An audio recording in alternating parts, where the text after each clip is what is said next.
right in there. Hi, everybody. Welcome to the show. How are you?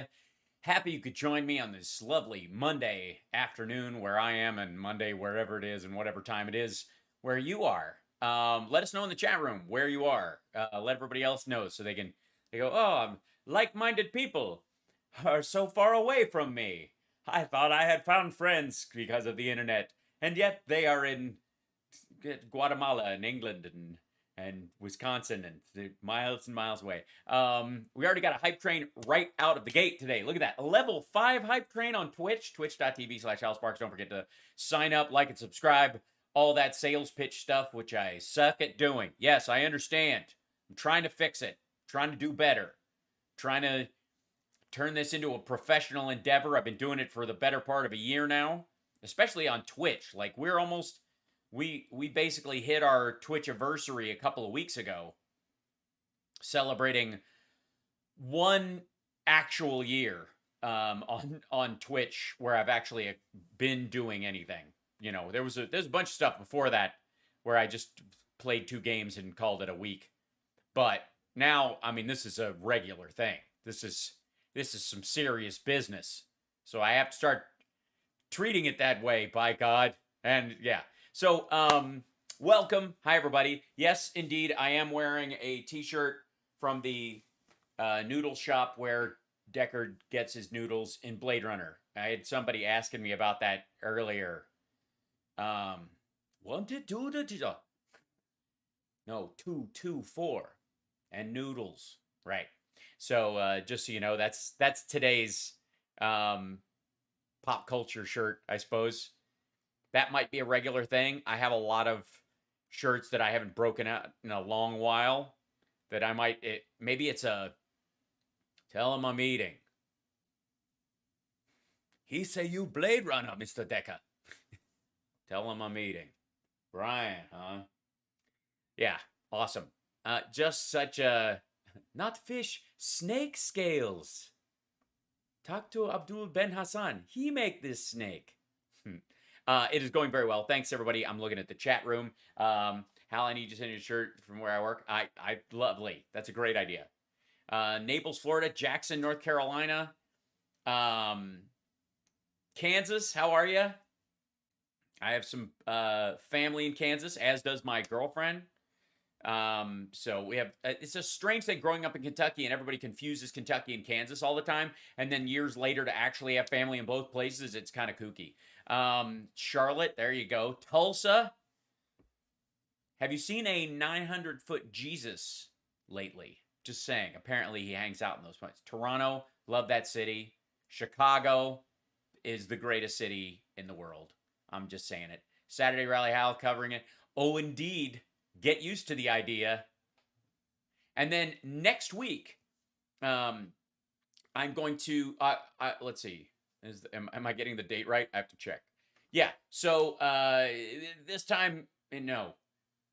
Like a week from next Wednesday, Thursday, because we travel overnight, I will be in D.C. So I'll do, more than likely, I'm going to do the show next Thursday and Friday, not this coming, but the week after. You guys don't need to know this, but from DC. So I will be in DC doing the show on my birthday from our nation's capital. And I need to reach out to some folks. Since COVID, a lot of the old studios I used when I would be there to do the show have kind of come and gone, you know. I don't know that. Like, I think Tom Hartman's even retreated back to the Great Northeast.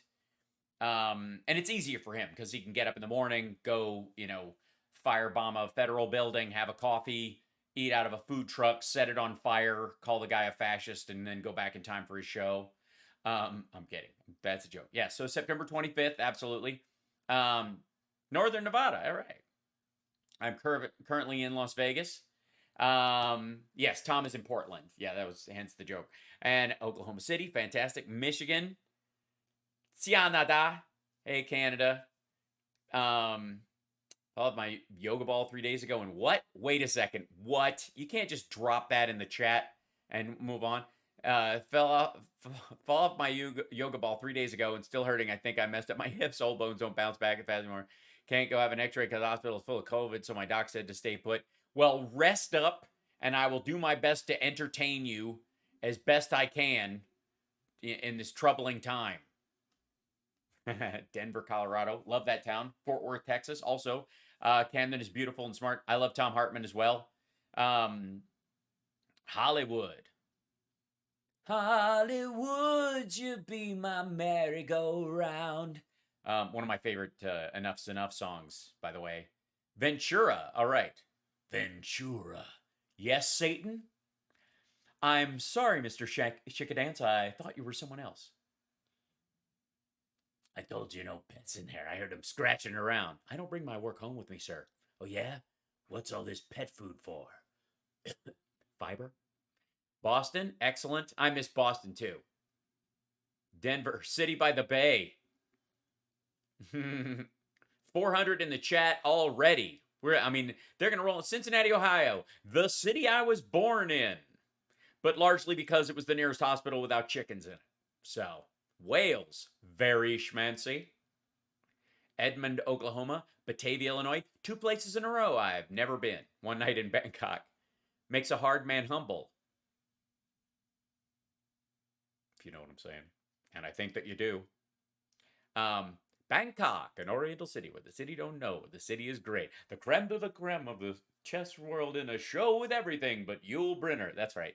I remember that song. Princeton, New Jersey. Excellent. Indiana, Pennsylvania. Yes. Hal for mayor of Los Angeles. It's get used to the idea. Yes. Hair's looking solid today. Managed to get some product in it, so it's much better today. It was a little out of control earlier, quite frankly. I love One Night in Bangkok too, Rick. It's a great song. It's super fun. It's one of those songs. Yes, Murray Head was the guy who sang it. Nottingham, England. Oh, I miss you guys. I miss going to England. I do. I really do. I wish I could go more often, but I don't have time, do I? No, I don't. What's that in your trousers, Tommy? What's the gum for? What's the Germans? The world is your oyster. That's right. We're going to just do quotes from that. Hertfordshire, UK, hello. Hampton County, fantastic. Philadelphia, freedom. Blum, blum, blum, blum, blum, blum. Yes, One Night in Bangkok is from the musical Chess, which was a failure, but the song was a hit, so there you go. I get my kicks above the waistline, sunshine. Midas, I will be on with them live after today's show. Live-ish, at 5 o'clock my time. So there will be some sort of overlap. And my volume's very low. Well, let me turn that up. Is that Freedom Rock? We'll turn it up. Maybe do I have a compressor on this dude? I might have a compressor on this dude. Hold on one second. Filters, compressor. I do have a filter in there. It's not gonna help my thing do it. Yay, check 1. That's a little better. Hopefully that makes me louder. Side chain ducking being what it is. Hey, look at that. Fantastic. Here we are. And thank you for subscribing. Thank you for liking. Thank you for thumbs upping. And of course, thank you to the trolls who come and join us every single day. Without you, we wouldn't have increased our viewership by 25% in 10 days. Is that better? Okay, good. All right, perfect. On the volume, excellent. All right, excellent. So wonderful. Coming in loud and clear. Here I am. Thanks. I love when the trolls are like, you're welcome. Hi, everybody on Instagram, too. We're live on Instagram as well. I don't normally do the show there. Come over to infotainmentwars.com, which will be the link to the YouTube page, and like and subscribe. If you're on Instagram, you're on Facebook, you're on YouTube, stop mucking about, you sillies. Had raw oysters last night. Shucks, what? What was that again? Northern Ontario, fantastic. Had raw oysters last night and duck wings and catfish. Were you bludgeoned and you woke up in New Orleans? What happened? We don't need to know. I like your style, dude. Dude, Drunken Rudy. Well, there's the whole Rudy thing is hard to find. So We've got some magic today. Don't even think we don't have some magic today. Oh yeah. I mean, you thought my old green screen was for shit. Look at this. Live from Elysium, live from the space the elitist space station. Oh boy. There's I have not watched this. It's not long. He was paid a good deal of money, it seems, to give a little speech to the Moonies. And fantastic. There you go. This is only a short one. Then we finally got the full interview from Full Measure. Cheryl Atkins's thing. We showed a couple of little short clips of that, and then they were remember when they were like 45-second chunks, and they still had to put an edit in to make him sound coherent. This was, as far as she was talking about, an hour-long interview. An hour they sat down. Yes, Cheryl Ass Kisserson. That's her name. An hour they sat for this interview. 10 minutes, 35 seconds they managed to get out of an hour. Yeah. It's not, these are not good signs if you're planning on running for office. Okay. Then of course, we got Don Jr. shitting on the military. This is Trump's 9/11 statement, or either that or he's singing Lee Greenwood. We don't know. We'll find out, I suppose. I do have a bit of the boxing stuff. The actual calling of the thing wasn't, they were never on camera. I couldn't find, it was just the boxing match, and they never did like a reverse, like a booth shot. Jesus. But then they went to him afterwards. Oh, God. And then, of course, we have Diamond and Silk, and then we've got a little bit of this beforehand when they're talking. This is what their setup was like. They never went to it during the fight, which was only about 4 minutes, so I suppose, whatever. And then, of course, if we have time, and I don't think we will, we've got Rudy, and we've got, I don't know, it looks like a dinner theater Chauncey Gardner. I like to watch, Eve. So let's get started, shall we? Let's dive in, because I need to hear this. You guys let me know what the volume's like on these, because again, I don't pre-watch them, and they're all different volumes. I want to thank the Universal Peace Federation, and in particular... Then do it! Right out of the gate, he's got to step right on my pet peeve. Don't say I want to thank, first of all, I'd like to thank, Just do it!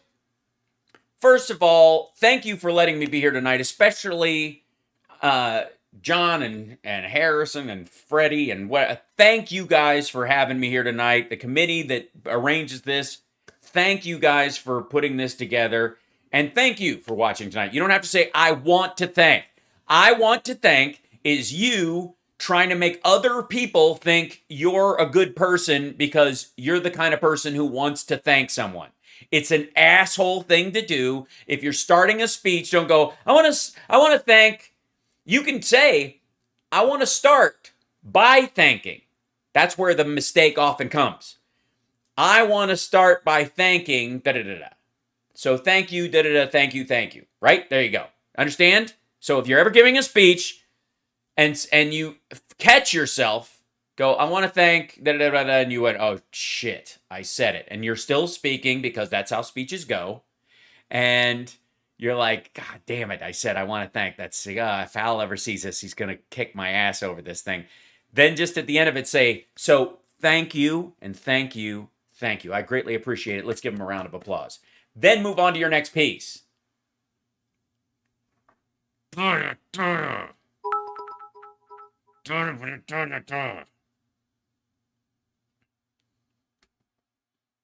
Dr. Hawk Jahan Moon. Sorry. I just get it. I mean, who doesn't get a special pleasure out of Trump, like trying to pronounce names? Even when he gets it right, he gets it wrong. Oh, God. And in particular, Dr. Hawk Jahan Moon, a tremendous person, for her incredible work on behalf of peace all over the world.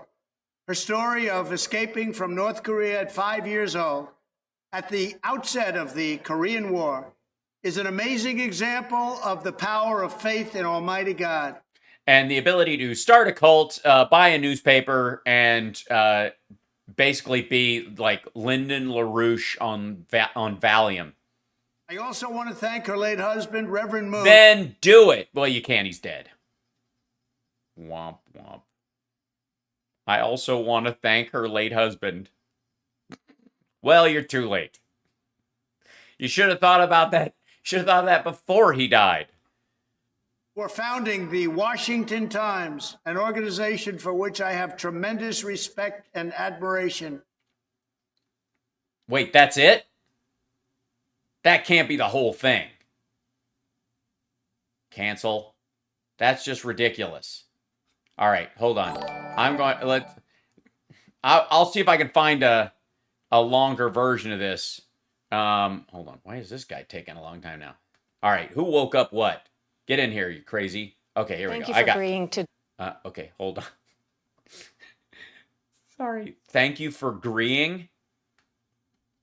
It's agreeing, or some agreeing, I suppose. Here we go. Thank you for agreeing to do an interview. We were at Trump. Yes, thank you for agreeing to do.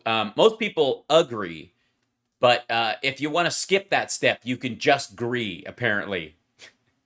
I don't know how one agrees. Perhaps agree. You know, it requires a bit of agreeing, an uncomfortable amount of agree. What? National Golf Club in Bedminster, New Jersey. The Biden administration. Yes. Look at that. I know where I am. We were at Trump National Golf Club in Bedminster, New Jersey. The Biden administration. Edit. Already an edit. Already. Listen. Yes, and then watch the transition. We were at Trump National Golf Club in Bedminster, New Jersey. The Biden administration. See that? They faded down his yes just so they could get to that. I know I'm nitpicking, but this is an hour. They cut it to 10:35. To reinstitute the Remain in Mexico program, which by all accounts, when I've been down there on my reporting, seems to have made a big impact on the border traffic. Yeah, on the border traffic. Big impact on sexual assault of women who are intense in Mexico, and of course the lives, well-being, and of their children in particular. You know, but also traffic.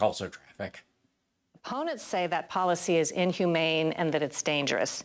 Do you think starting up the program again will help the border crisis, help solve it, or perhaps make things worse? It was a very powerful thing that we did, Remain in Mexico. Number one, as you said, it stopped a lot of people from coming up. No, it stopped no one from coming up. It stopped people from crossing, many of whom who had a legitimate asylum claim, while anybody who would wait did wait, and there was consequences in their life for that decision. But it was very powerful. And number two, people could not come into our country unless they had essentially legal rights to come in, which is what we want. Well, no. You could delay them coming in when they had legal interminably. Like, you could just let it go on and on. Yes, he's very extra orange. His eyes are very baggy. He does. This is not good. You'll see later on in the boxing thing that's consistent right now. We want people, but they have to come in legally. It was dramatic. It was incredible how good it was. And by the judges. That was an edit as well. Jesus, watch. It was dramatic. It was incredible how good it was. And by the judges. It was dramatic. It was incredible how good it was. And by the judges. Yeah, that was not the word his mouth was making when it transitioned into that shot. I'm kind of amazed. It's not out of sync. You're not. That's how they're editing around what he actually said. And by what they did and the affirmation, and it was indeed an affirmation. I think it's probably the best thing that happened to Texas and to our country, and frankly, maybe to the Biden administration. We had the strongest border in history, and now we have the weakest border in history. So remain. Well, I blame the wall. Yeah. Do I think they dubbed him? No. I think they took other sentences and overlapped it and tried to make it look like his lip on the transition was whatever word he was saying that they cut out, whatever the sentences they were. They took the last word as he said something, just hoped your eye would allow you to assume that the word you heard was what's actually coming out of his mouth. And it isn't. Mexico is a very big thing. We are seeing. Whoa. Just a straight up gap. Oh, 666 in the super chat. Yay. There's 666 people in our chat room. Of course, no surprise that, of course, we hit 666 when Trump is on the screen. So that's no surprise to anybody. Don't forget, you can super chat or Venmo 666 if you feel like it's just there. What's up with his hair? It's attached to his head. Barely. Record levels of illegal border crossings Hold right on. now. Let me show you that again. Hold on. This little.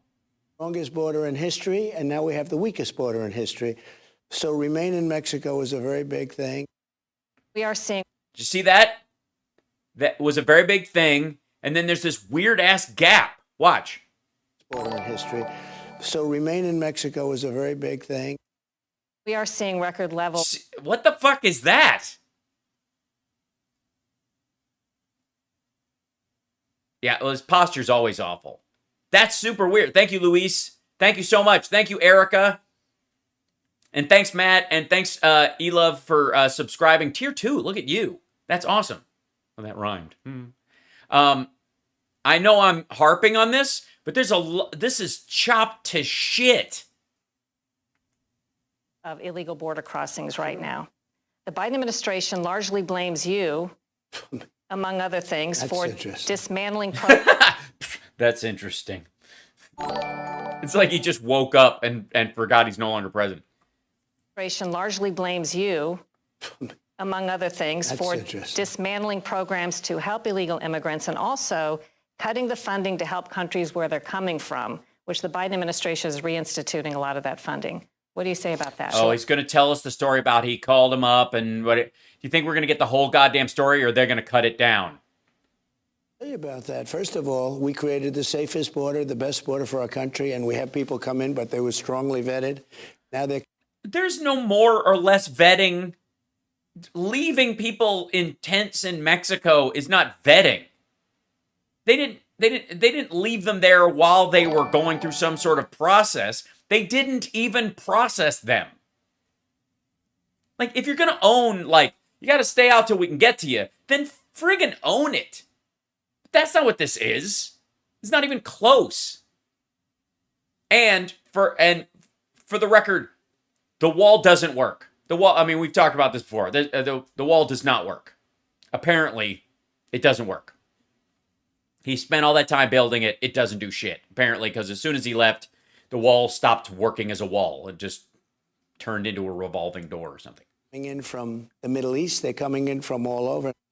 And Hey, there's another edit. Look at that. Now they're coming in from the Middle East. They're coming in from all over. And when do you see him breathing in on that? He's saying, "Wuh," right there. Fucking hell, this is terrible. Now they're coming in from the Middle East. They're coming in from all over. And we did something on the border that nobody thought was possible. And as far as the money going to other countries, they're right. I cut it off because they were sending thousands and thousands and thousands of people up. And they weren't sending them. The people were leaving. That's the other part. Like, this is two big storylines. These countries are they're dumping people on us. Poor people. They're herding them up here. No one outside of him, and even just recently, ever made that, even when he was in office. Oh my God, they're just stampeding all their poor up here so they don't have to deal with it anymore. Audio's a bit low on him and out of sync. Well, that's part of it is their issue. I will turn it up a little bit, see what I can do. Giving them $500 million. Hold on. We're giving them so much money, and this da-da-da-da-da. Hold on, let me see if I can boost it a little bit, because it's different from the audio on the other channel. See if this does it. Right. $1 a year. I said, you know what? If you people don't stop, We're going to stop it. They didn't stop. We cut it off. As soon as I cut it off. They can't stop it unless they start shooting large groups of their citizens. What do you mean? Like, what, are you going to block the border so they can't exit? In largely rural countries, by the way, where people just go around. If you guys don't build a wall and charge Mexico for it. They would do whatever I wanted to do. Now, Biden, they want to give billions of dollars to these same countries, and that's going to go to the traffickers. That's going to go to a lot of people that shouldn't be getting it. It is a disgrace. It's going to make the situation much worse. On Afghanistan. That was an edit. There you go. Another one. Did he just basically, did they just decide, okay, enough of that shit? And they just cut it that way? Like, you think by the end of this, they're going to cut him off mid-word just to get more of her shots in? By the way, I've noticed that all of her questions sync up. I've noticed that all of the movement of her mouth and the words she is saying line up. By the way, do you still get intel briefings? I get if I want. I get what I want. I hear what's going on. By the way, no, that's a no. And he doesn't care. He didn't take his briefings when he was there. Need intel briefings. Hold on. I got to hear this whole chunk. What? By the way, do you still get intel briefings? I get if I want. I get what I want. I hear what's going on. By the way, you don't need intel briefings. All you have to do is read the news or turn on the television. Yeah, because, who needs an intel briefing from the actual people on the ground or people that they're talking to when you can tune into, what was it called again? There was something. It was a hashtag something. Oh, yeah, fake news. What? You can just turn on the news? No, that's him going. He doesn't get them anymore. And this is a genuine, this is literally an example of the sour grapes analogy. It's the most incompetently handled withdrawal in history. There's no. I think Stormy Daniels would disagree. Also, Borat's daughter. Been anything like this, where we gave them $85 billion worth of brand new, beautiful equipment. Most important. We did not. He knows we did not. I mean, he might have at some point. We lost 13 and many wounded of our soldiers, and over 200 people were killed.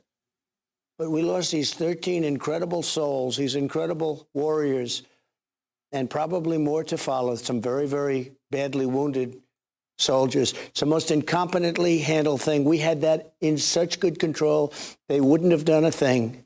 Considering what you're saying, do you think the Afghanistan war... Hold on. They wouldn't have done a thing. You set a withdrawal date for May 1st. They were agreeing not to shoot our people as long as we left by then. Biden managed to massage it by 3 months, basically, and change. Get us out by August 31st. Run that by me again, dum-dum. And probably more to follow, some very, very badly wounded soldiers. It's the most incompetently... Hold on. And over 200 people were killed. Yeah, people. Soldiers aren't people. They're made of, concrete or something. But we lost these 13 incredible souls, these incredible warriors, and probably more to follow, some very, very badly wounded soldiers. It's the most incompetently handled thing. We had that in such good control, they wouldn't have done a thing. And also, another edit right there. They wouldn't have done a thing? Yeah, because this asshole never intended to leave. Since that first time, since the Dan Balls interview that we showed on here, I don't know why nobody has brought that clip up. Am I the only one who, CSL, we have that as a shortened clip, right? Don't we? About the May 1st deadline? I'll have to look it up afterwards. I need to post that on Twitter and elsewhere because there seems to be like a memory hole in terms of this asshole just a couple weeks ago saying May 1st was that was a fluid date anyways, and we would have been 2 years and we're gonna start working our way out of there. It would have been all the goddamn time. Like he is, and he keeps moving it. Every time he's now talking, it was never going to be May 1st. What he's trying to do is make the May 1st deadline in his deal with the Taliban evaporate into the memory hole. That's the whole goal of this. What you're saying, do you think the Afghanistan war is over? I don't know because you have... Because you don't get intel briefings anymore and you haven't seen it on the news. Sean Hannity hasn't told you that we still have it, or you just don't know how to approach that question intellectually. The Afghanistan war is over. The war on terror still exists. We will have to respond more than likely with stuff, to camps in Afghanistan, very possibly. We're not the only ones who'll have to do it too. Like, we may have to stand in line to strike some camps that Al-Qaeda or ISIS tries to reconstitute in Afghanistan at this point. This isn't difficult. On a geopolitical level, this is not a hard question. People going all over the world and being dropped all over the world right now, and nobody knows who the hell they are, Cheryl. Have you seen them? They're all brown and stuff. These aren't the interpreters that we taught. These were people that rushed into the planes, and they were so interested in trying to make it sound like, oh, they're doing a good job. These people, many of these people are going to be terrorists, okay? That one day, if they really apply themselves, focus. If you want to, these people are going to be terrorists at some point because they can't not. You know what I mean? I mean, what terrorist, given a chance to get out of Afghanistan, wouldn't take that, follow that dream of, taking your terrorism on the road, taking it to Hollywood? Terrorists. Fuck's sake. They're going to be terrorists. They were very powerful. They were very energetic in getting onto... They were powerful and energetic. Yeah, the guys clinging to the wheels felt very powerful and energetic. What? Craft. They say they're Hold on, wait.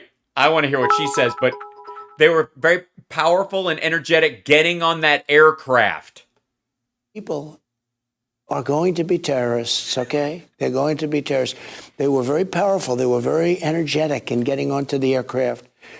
They say they're vetting them very carefully with biometrics and documentation. They're not doing that, and you can't because there is no documentation in that country. There's virtually no documentation. They know soldiers personally. They know their families. They ate in their homes. This is like embassy staff. They're not, any random Afghan who isn't spoken for is not going to get on the other. They're not going to get through that vetting process. They're going to be returned to Afghanistan, especially if they're a military-age male.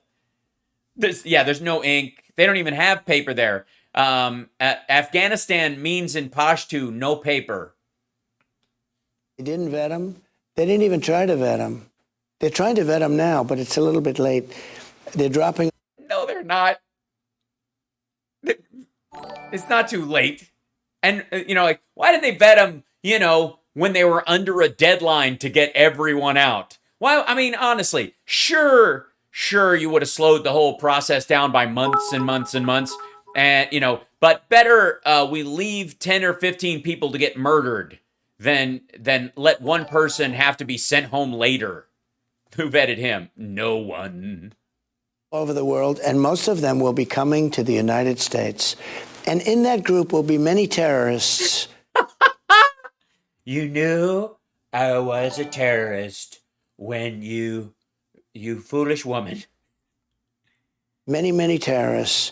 We've done their job. Like, how many terrorists?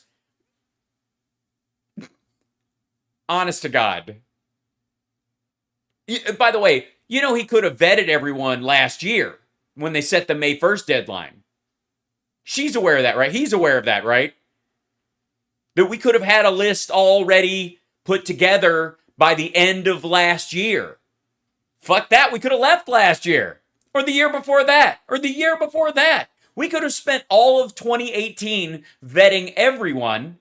and gotten out on January 1st, 2019, and nothing would be different. But no, why didn't we? Thing was getting out of the country, coming in for terrorists. We've brought terrorists into our country, and they're coming very much. Well, no, a lot of them were born in Tennessee.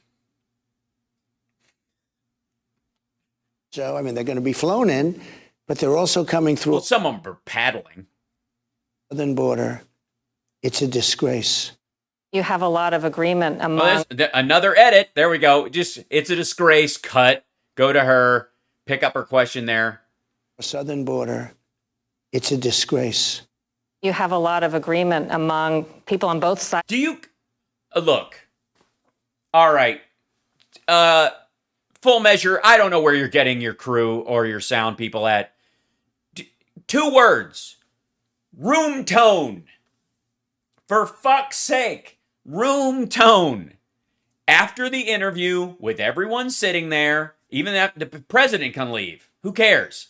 You put a mic in the middle of the room and you get some room tone. And that way, when you do an edit, you have some cross-room sound to put in underneath so that it doesn't sound like everything dips to 0, which is totally inhuman. Room tone. What kind of Mickey Mouse operation are you running here? Yes, quiet for 30 seconds. That's all you fucking need. Is this Newsmax or OAN? I don't think it's either. Where is it? Oh, it's on Sinclair. This is Sinclair. For those of you that don't know, let's see. Sinclair broadcasting message. Let's see. Let's see if we can find this. There's a lot. Hold on. See if I can bring this in here. Do we have the clip itself? Yeah, here it is. This is... Pause. Here you go. This is from this CNN. This is Sinclair Media Group is who her show is on. This is one of the... where a lot of people are introduced to what Sinclair is, which is local, but it's actually a national network that pretends to be local, which is, I think, way more insidious even than Fox News. Those look like. The sharing of biased and false news has become all too common on social media. More alarming, some media without checking facts first. Unfortunately, some members of the media use their platforms to push their own personal bias and agenda to control exactly what people think, and this is extremely... Yeah, so that is local, allegedly local reporters all over the country under the Sinclair Media, banner, reading an editorial on their program that is identical in every market. To our democracy. Yeah. That's the network she's on. So there's Fox as a giant network, or MSNBC or CNN. There's the three, the big three as far as nightly news. And you can and local people have their KTLA or KFOX or KKNY or whatever the local station is. And the idea is that there's national news, and the national news can have its own bias about this, but your local news is really homegrown. It's more organic, even though there is they talk about national issues, they're really talking about, local stuff that's going on. The problem with the Sinclair Group is that they are a national news bureau that disguises itself as local. It's a complete lie. So all the folks who hate fake news and all that shit should be more angry at Sinclair than they are at MSNBC, because nobody thinks that, that Rachel Maddow's show is different in their zip code. The aisle that seemed to feel as though this withdrawal was done in backwards order. But in backwards order. It's the grasp of language that I appreciate. Biden has largely blamed you for the chaos in Afghanistan. He says that when he came into office, the Taliban was in its strongest position since 2001, and he said he was stuck with your negotiations and that you didn't have a good plan. That's not fair. He had no plan. And the plan that he did pretend to have, he had no intention of ever putting into practice. I was stronger than anybody. Get out. But get out with honor and dignity. But get out. We have to get out. We have to get out. Just start getting out in May and then take 2 years to get out. And if there's a problem, if anyone gets harmed along the way, we stay in. But get out. Get out. How about you get out? Get the fuck out of here. But get out. And if you look back, I always said that the Afghans, as soon as we announce we're leaving, they'll give up the fight. They were highly paid soldiers. They fought because they made a lot of money. They didn't fight for their country. They fought because they made a lot of money. So that's why you never got out. There you go. That is why he put this plan. Everybody was telling him this. And a lot of the military guys told Obama this. They told Trump this. They told Biden this. And Biden told him to go pound sand. He wasn't for the surge in the first place. He didn't think there was a there at the end of the rainbow. And so he just went ahead and made his own decision about this. But Trump just admits right there, ladies and gentlemen, Trump is admitting that he knew full well that they would, the minute we left.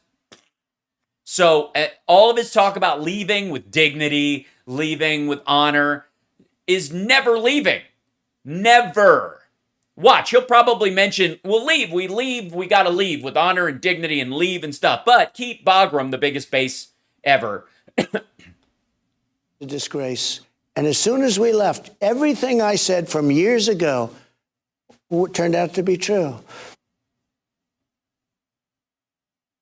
So, I see. So the chaos and all the other shit that Biden had to deal with, you knew that was going to come.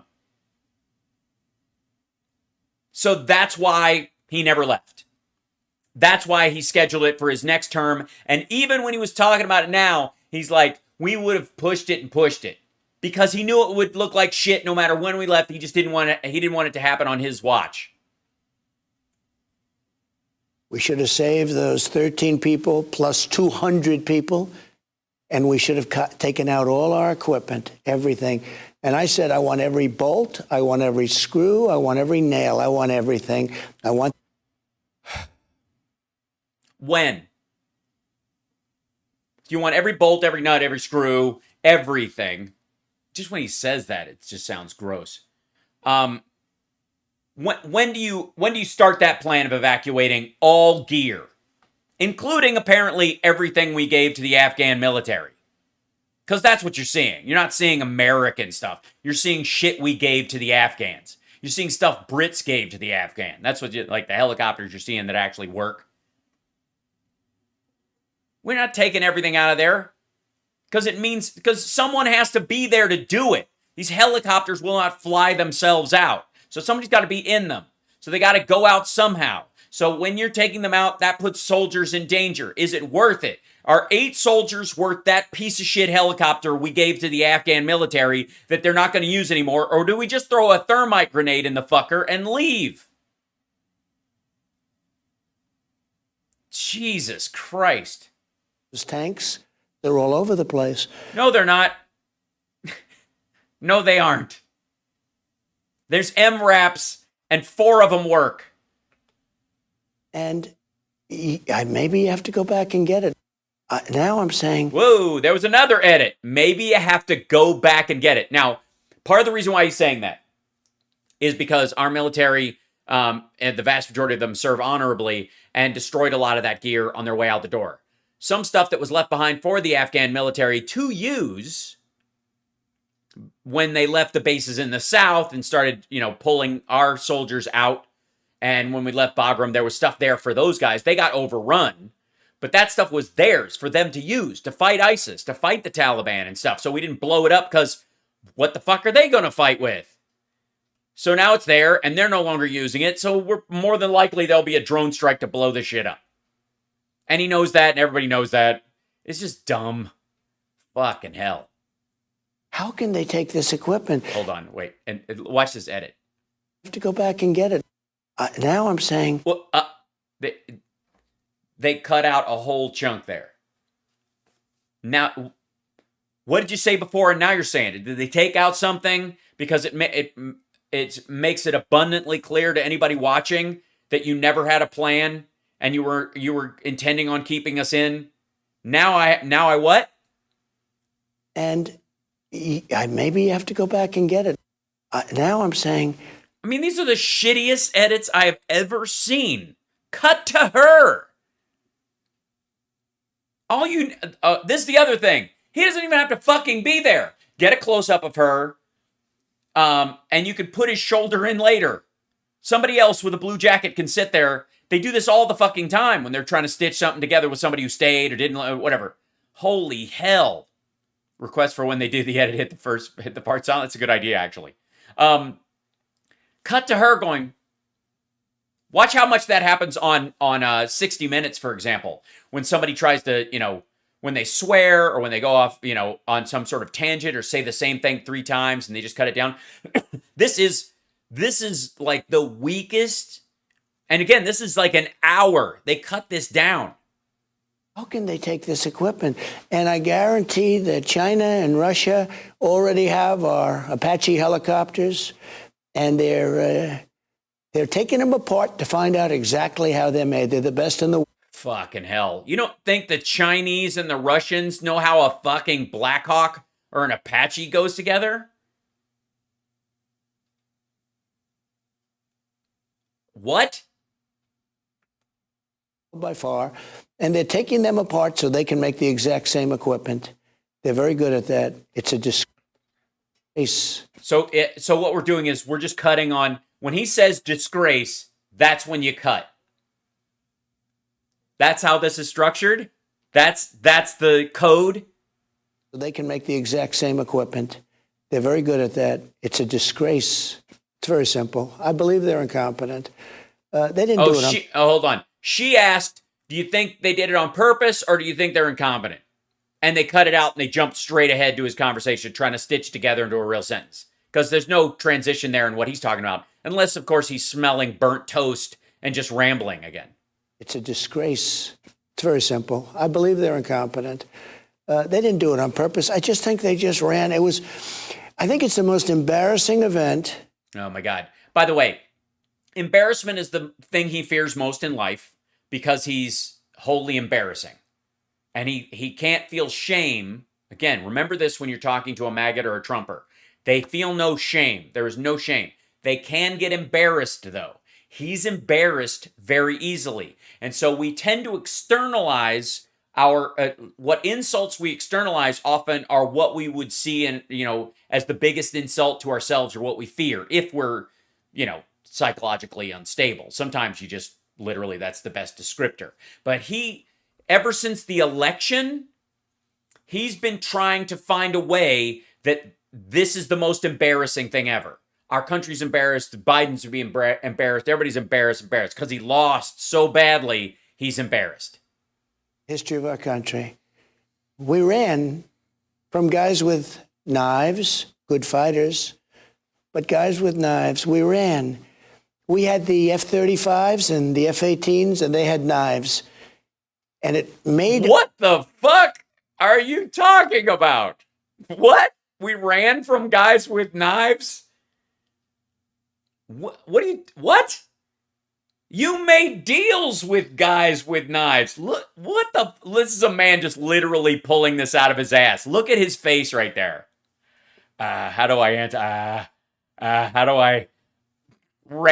Our military ran from guys with knives. Can you imagine if anybody shit talked our soldiers worse than Trump did? This is just goofy. Run that by me again. We ran from guys with knives. We left. There was nothing for us there. Of our country. We ran from guys with knives, good fighters, but guys with knives. We ran. We had the F-35s and the F-18s, and they had knives. What? They came at us. When we fight the Chinese, they're coming at us with chopsticks. Good fighters. Saw Shang-Chi. Not my favorite. But they fought us with, they were coming after us. We have F-35s. They have wet naps. We went into the South. We were chased out. Robert E. Lee won the war using sporks from KFC. They had knives. Get the fuck out of here. And it made our military look so bad. No, it did not. Keeping them in there was a waste of their times and endangered their lives. They didn't look weak because we pulled out when we said we were going to. What is this? How is this even a sentence? How does this what is she doing right now? Is the interviewer is Cheryl Askisserson vomiting into a bucket right now? Fucking hell. Our soldiers did not run from people with knives. Good fighters. But our soldiers were so cowardly, they got in their F-35s and flew away for fear of knives. The shit? Decision making at the top and with some of our television generals. After the break. Sorry, what was where'd you go on? What was this drift? In at the top and with some of our television generals. After the break, does Trump plan to get a COVID-19 booster shot? And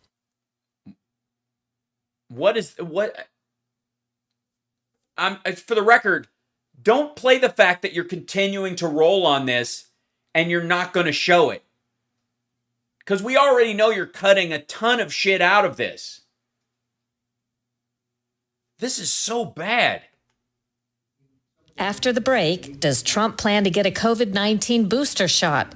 I don't give a fuck. What? First of all, why is he sitting like that? First of all, he's doing the New World Order hand gesture. I don't know how he gets away with it. Obama sits like this twice, and they're like, I know it. He's all part of the Illuminati. And Trump does it all the time. Basically like, see, this is where I wish my penis was, right at you, lady. It's just so gross. He typing in all those tweets himself. Is he what? What? Hold on. Shot. And was he typing in all those tweets himself? And was he typing in all those tweets himself? No.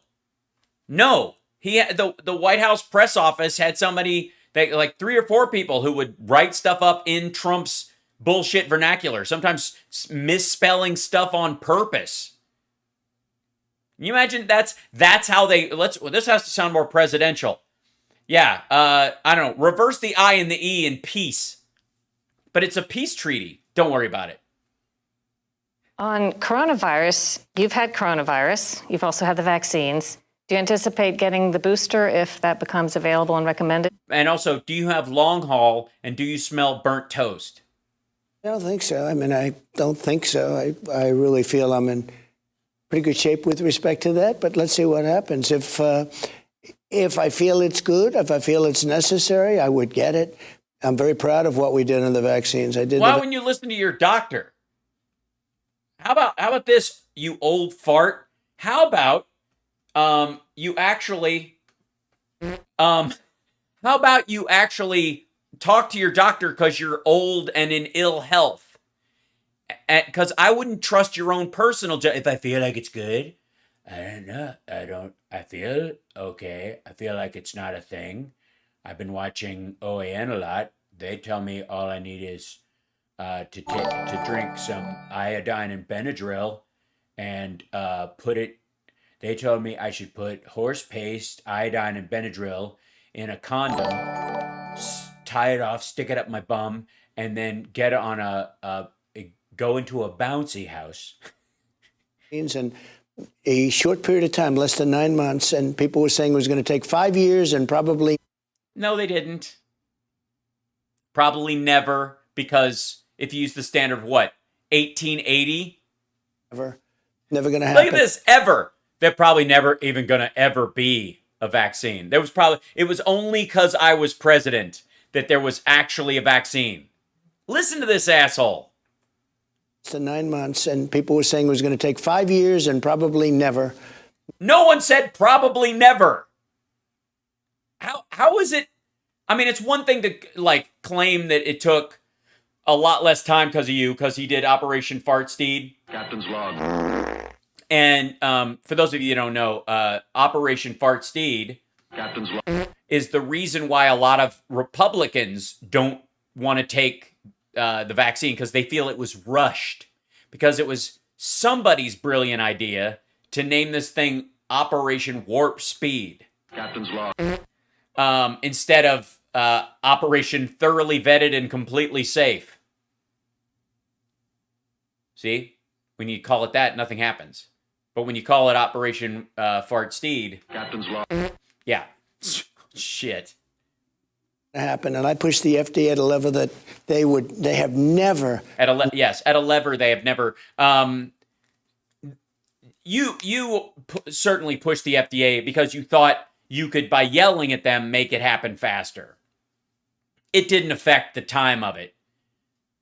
The Chinese, when the world community finally called them out, they posted the genome. Everybody on Earth got to work on a vaccine or looking at treatments. Everybody. The process where we're testing and vetting and making sure it's okay and all that stuff, we just got FDA approval weeks ago. And even that was like world pressure, volumes of stuff. Also, we now have AI and we have mRNA, which is a way of, a way of functionally creating a vaccine that specifically targets things in a way that did not exist during the Spanish fucking flu or even during MERS or SARS. Never been pushed. And they probably don't like me much, but I don't care. Bureaucrats, it took them. Yeah, they're the ones who, bureaucrats, otherwise known as lifeguards. So long to get anything done. I got it done in less than 9 months, and I saved millions and millions of people around the world. Why do you think they would have slowed it down if you hadn't been there? You think any other president, I'm dead serious, you think in a situation like that, any president wouldn't be on the phone with the FDA every day going, have we got the information on Pfizer's stuff? Have we got the information on, like, when is the quickest we can get this available for an emergency use authorization? Even when, was it swine flu? When H1N1 came out, it hit in May. Obama got the shot in December of the same year.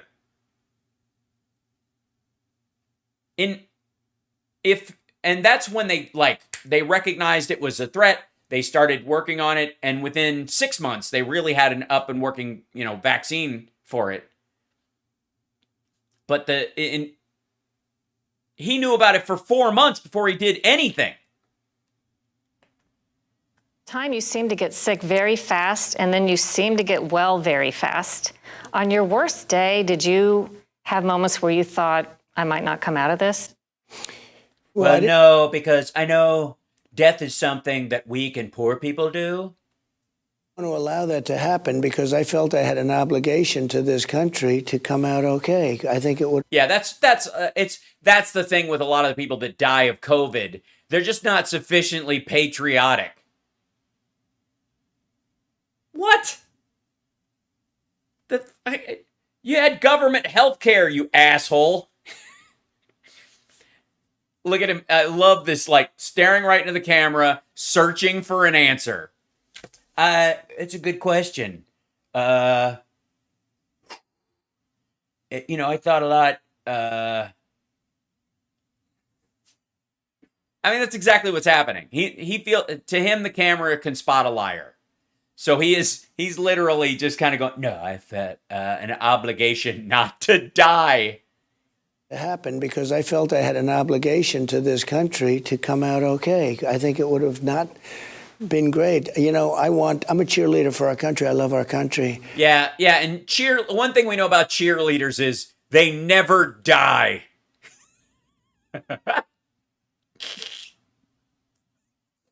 What are you talking about? Yes, he said he didn't want to die. He felt a responsibility not to die. You think all the parents who have died didn't feel a responsibility not to die? Fuck you. Not been great. You know, I'm a Wait, that would have not been great if I'd have died. You think?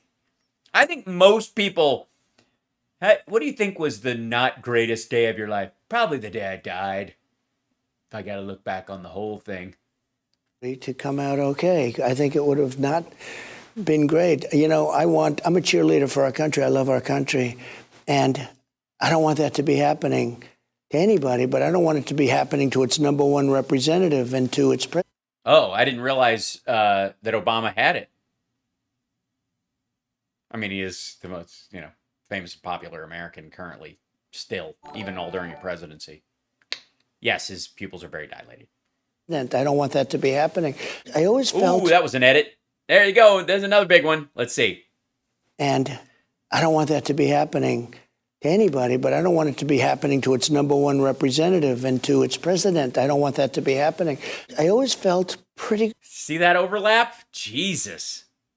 I didn't feel... I know I've read stories that, I was just about over. It was just... Not so. I was pretty good. I didn't feel like I do now. I didn't feel like perfect, but I felt... Please tell me you think you feel perfect. That's why you get up and gack yourself up on green Sudafed from Europe and Adderall and just blaze a rail of stimulants before every interview. It's because you feel perfect. That's what people who feel perfect do. There was something wrong. And very early on, I took therapeutics.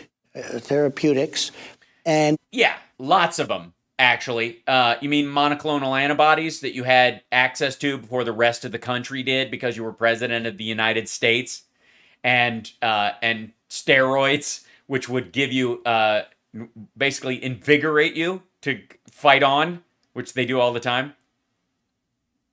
I got better very quickly. And I think I showed things. Ooh, another big edit. There's another slice. At least they cut to her this time. Room tone, you fucking morons. I don't... Watch this. Watch. Listen. And I got better very quickly. And I think I showed things to the... Did you see that? That blank moment? And I think I showed things. I want to hear this whole sentence. And I got better very quickly. And I think I showed things... I'm fucked? Is that what he said? Did they cut that out? I'm fucked right now. I wish I had some of those steroids. They've been shit, but my weird Muppets doctor died, so I can't get my my prescription booger sugar. Yeah, I need it as dental anesthesia. Who gets a cocaine prescription anymore? Yeah, it's dental. It's been used in dentistry for like in the 20s. Oh, thank you, Kim Loves Norman, and for the host. And Hibby's back. Thank you for gifting the subs. Thanks, LM. Country, but not only the vaccines, the therapeutics that we have are incredible. And for some reason, the Biden administration is not talking about therapeutics. They're not talking about Regeneron and other things that we have. And Regeneron is the company. REGN-CoV-2 is the treatment itself. It's not called Regeneron. You don't I don't know why this is a thing. Maybe it's because the company's too small and they don't know what else they make. But a lot of us talk about Pfizer that way or Moderna or something like that. But you don't do it about anything else. You know what I mean? Like, how's your ass? It's good. I'm on Moderna right now. Moderna what? It's a salve they have. I just call it Moderna. Yeah, remdesivir is remdesivir, as you like to call it.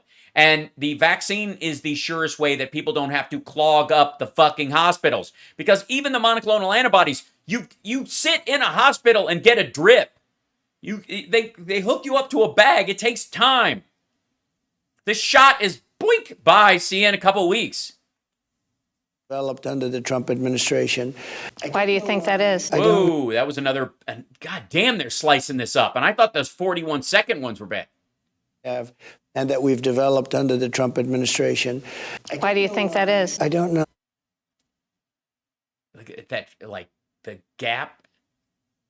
I don't know. Looking back at Look how I'm not going to touch this. Look how sawed up this shit is. Talking about Regeneron and other things that we have and that we've developed under the Trump administration. why do you think that is? I don't know. I don't know. Looking back at your 4 years. What the fuck was that? What a bunch of digital sausage. Is this it's like this interview is one of those things where you drop footage in and iMovie or the photo app on your phone makes a movie for you and doesn't seem to grasp when sentences begin and end? Fucking hell. Look at this garbage. And this is what, by the way, I'm starting to be more forgiving of the editor, whoever works on this, because they did not have an easy task making this shit make sense. Why do you think? And yes, I am from Lab Rats, by the way. It's on Disney Plus right now. You can watch it on there. Enjoy it. I use grown-up language on this show, so pardon me. I don't know. I don't know. Looking back at your 4 years. I mean, that looking back at these 4 years, I don't know. I don't know. I don't know. I don't know. I don't know. If you knew then what you know now, what are some of the things you might have done differently in terms of either policies or people you trusted that maybe you feel you shouldn't have now? Sure. I picked some people that turned out not to be good. That always happens. It always happens, especially when you run on, I know the best people. It's kind of like when you're speaking and you say, I have the best words, and then the editor has to saw your shit together to make a complete sentence. You know, sometimes you can't tell because you pick your judges off a list given to you by the Heritage Foundation, and sometimes it works out, and other times they cry about beer. So, but I know all the best people. We have stupid people running We have stupid people running things. Stupid people. I know I would bring in people. We would clean this up so fast 4 years later. We didn't have enough time. Pick some people that were fantastic. You know, we rebuilt the military. Think of what we've done. They've got the big. The budget was passed by the Congress. We rebuilt the military. Tax cuts in history. Here's a good idea. Let's say how much how much military gear of $86 billion worth would 2,500 soldiers need to maintain a final presence for 6 weeks? Out of $86 billion. What do you think? $10 billion? You think 2,500 soldiers with $10 billion worth of gear could have maintained a withdrawal? $10 billion for 2 months? What do you think? Yeah? Think that'd be enough? 12. Let's give them 12. So why the fuck didn't you get 70, or $68 billion worth of gear out of the goddamn country? Cannot think of a single good appointment. Yep. Nobody. Rex Tillerson, I mean, sure, he got a medal from Vladimir Putin for being a buddy of Russia, but at least he called you a fucking moron. So, swings and roundabouts, every cloud. Biggest regulation cuts in history. Not true. Just simply not true. Total lie. Not even close to true. Right to try medically, where people can use stuff that's, not going to be approved for 7 years. But if it looks, if they're terminally ill, we did so many. Because they're going to die. All that is you can't sue the pharmaceutical industry. And he didn't invent it. What's up with his hair? He's not getting it cut right now. I can't throw stones. The military. Yeah. Do you think the sniffing helps? Do you think people felt better about your leadership the more you sniffed like a dude who's really jonesing? Do you ever really feel like that the sniffing made everybody feel better about? Some people that in retrospect I wouldn't have done, but that always. Again, I'm sure Melania has some notes. That always happens. Before you that always happens? By the way, may I for a second? Maggots and Trumpers and trolls in the chat who would crawl through broken glass to give this man a rusty trombone. your dear leader here, ran on he knows the best people. And he's the guy who says you're fired. The minute somebody sucks, they're gone, right? These are two of the biggest sales points this asshole had. Right?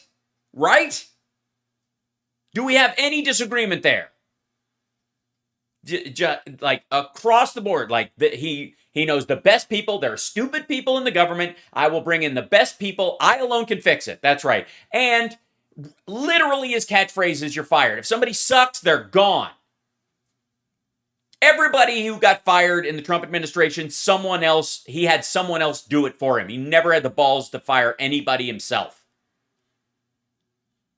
Yeah, Mexico will pay for the wall. These are there was a bunch of them. But these are the two big sales points. People who bought into this asshole, the people who were like, yeah, let's finally get a businessman in there. He knows what's going on, even though he doesn't have a publicly traded company and it's his entire organization. It's a branding exercise based on his father's achievements. And he raided the trust funds of his brother and sister so that he could, just for operating cash, to keep the fucking thing afloat. I mean, we know it's a lie. We know he's full of shit about it. But the two big sales points was, I know the best people and you're fired, right? That's it. Now watch what he's about to say. He just started this sentence. Yeah, I picked some people that in retrospect I wouldn't have done, but that always happens. That always happens. Before you... Okay, first of all, they just cut him off right there. That always happens. That always happens. It was not supposed to happen with you.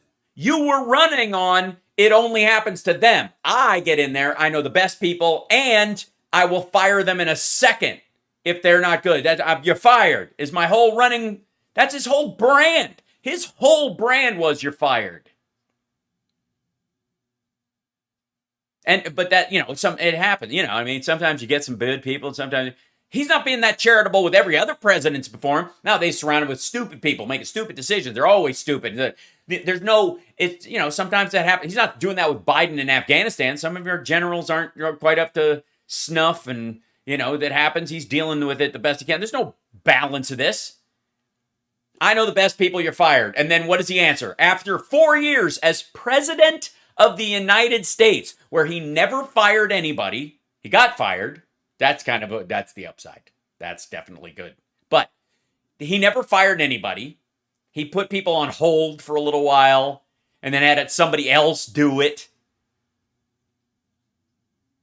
And then what does he say in his exit interview with this fine young lady from Sinclair Broadcasting? It happens, well, you can't pick all of them. They're not always going to be winners.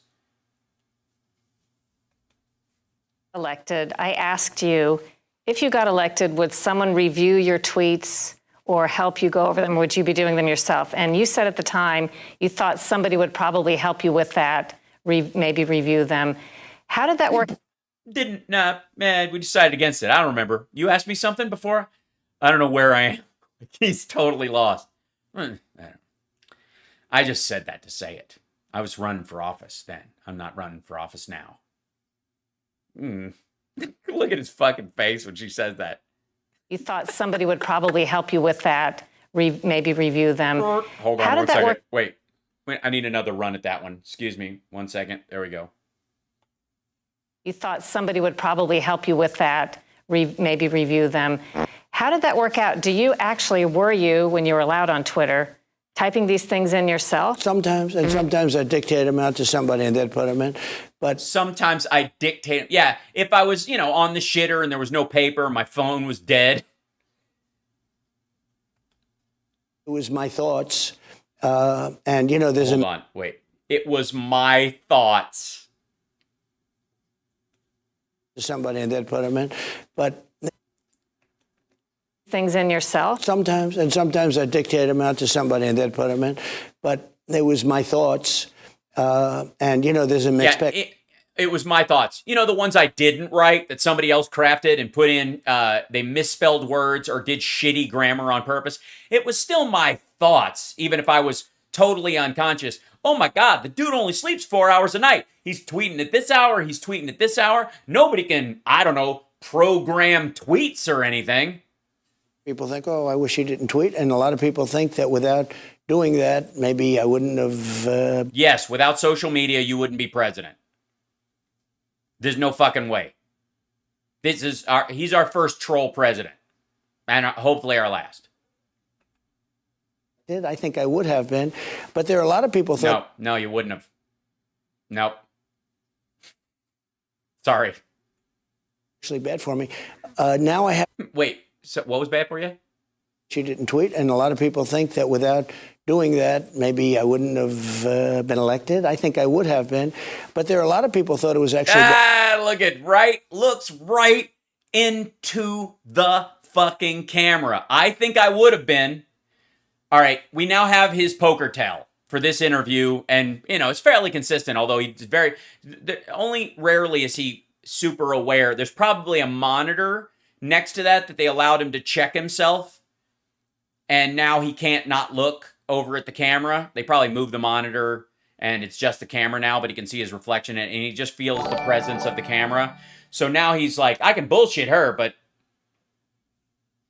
anyways, I think I would have won without, any problems. I mean, I know what's going on. I understand these kind of things.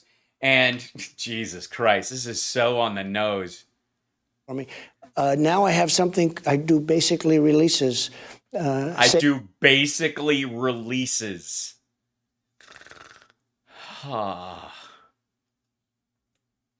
America. It's called Save America, and they get picked up in the millions and millions and millions.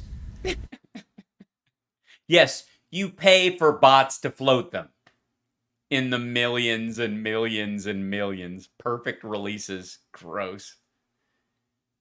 We've been asking Joe Biden for an interview for over a year, and we'll keep trying. You're not going to get one. Because he'll do local stuff when they're there presently. He's busy presidenting. This is at Bedminster. This is in one of the, I guess, banquet rooms or something. You think it's one of the dining rooms? There's a big mirror at the end of the hallway to make it look bigger, but it ends right there. See that? That's a mirror. They put that there at the window for a reason. It's really odd. And they tilted it up so you couldn't see. They put it there on purpose. See how it's tilted this way? It's tilted back. Hold on. It's tilted like that so that you can see the ceiling and the row of lights at an angle. That's because they don't want you to see that the door's right here, right there, and the cameras and shit like that. It's just got to make it, it's just such a cheap trick. I mean, in an interview that is nothing but cheap tricks, by the way. And that's the camera he kept staring at every time he would catch himself. We keep asking Biden for an interview. Pass. All right, so that was an adventure. Give me 1 second here. I'm going to see if let me grab something real quick. Because I want to go to the Rudy stuff next. Let's see. Get this guy. Whoops. There it is. Okay. So there's just chunks of it, mainly because he's such a frigging mess. Here, I'll show you. Burp. So Rudy, just like his master,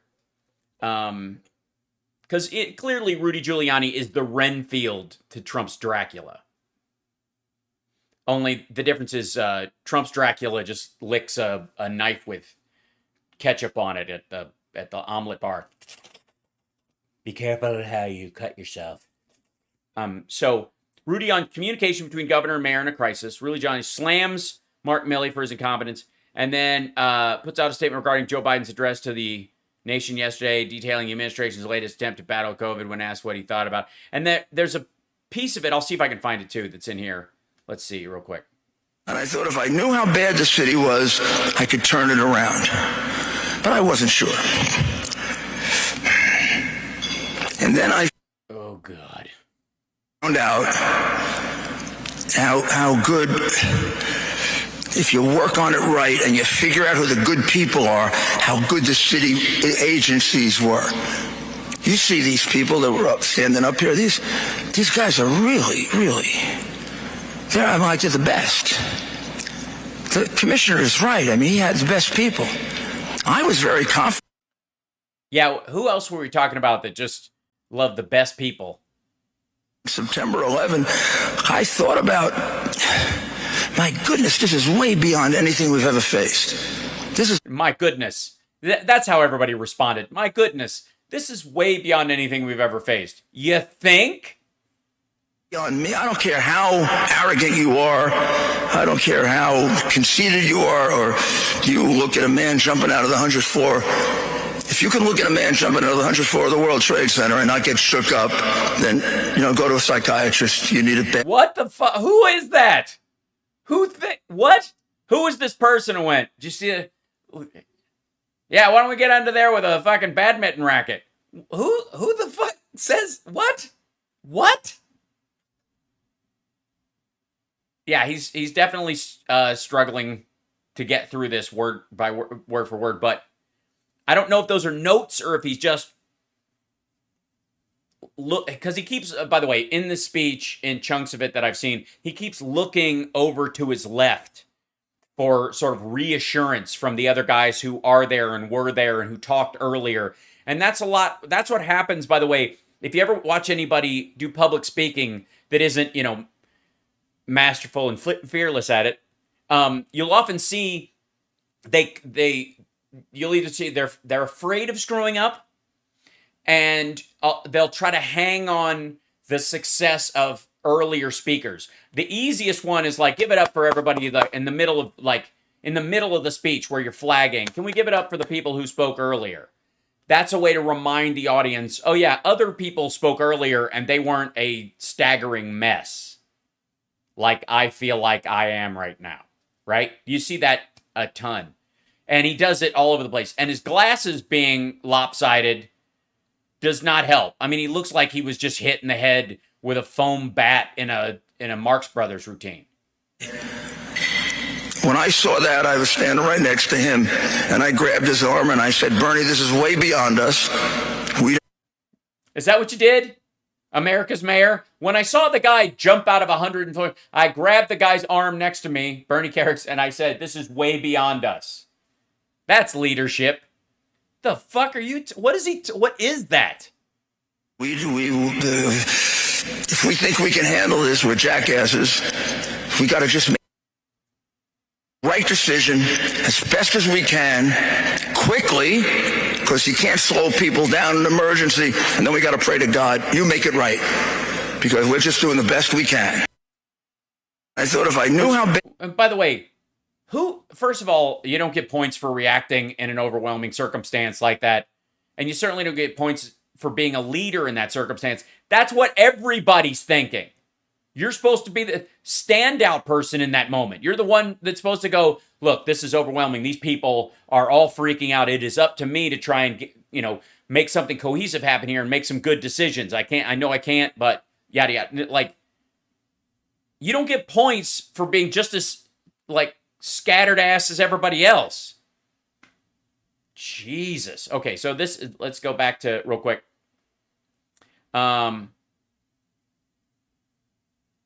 This is the Mark Milley thing. This is when he's kind of like, I haven't watched this chunk of it. I've seen one other chunk of him besides the one we just watched together. I haven't watched this, but there was a part where he was just kind of like screaming about handling of Afghanistan. We'll see. How's that guy a general? Jesus. The other day, he said that the Bagram Air Force Base is not strategically important. It's not strategically important. Okay? So I was saying to him, hey, mister, you want to talk about strategy? I'll tell you about strategy me. I wanted to grab his, what do you have, 5 stars, 10 stars, 12 stars? He has so many stars that come into his ears.